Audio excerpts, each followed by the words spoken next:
ಪರದೆಯನ್ನು ಹರಿದು ಬಿಟ್ಟರು. परमेश्वर ने कर्टन को फाड़ा ऊपर से नीचे तक. ಆ ಮೇಲಿಂದ ಕೆಳಗಿನವರೆಗೂ ಪರದೆಯನ್ನು ಹರಿದು ಬಿಟ್ಟರು. क्यों फाड़ा?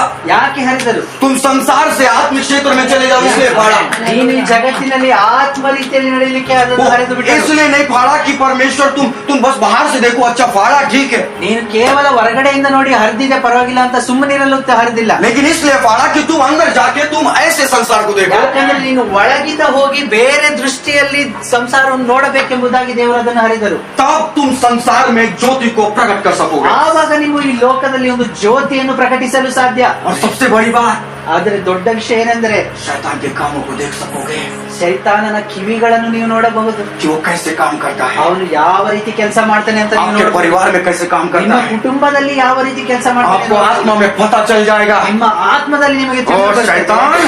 ಶೈತಾನ್, तू मेरे घर में कुड़कुड़ाहट डालना चाहता है, ನಮ್ಮ ಮನೆಯಲ್ಲಿ ಕಾರ್ಯ ಮಾಡಲಿದ್ಯಾ? तू मेरे परिवार को तोड़ना चाहता है, ನಮ್ಮ ಕುಟುಂಬವನ್ನು ಬಿಡಿಸಲು तू मेरे पति के खिलाफ मेरे अंदर जहर घोलना चाहता है, ಗಂಡನ ವಿರುದ್ಧ ನನಗೆ ವಿಷವನ್ನು तू ಹಾಕಿ मेरे बच्चे को कहता है कि छोटी दूसरी से देख.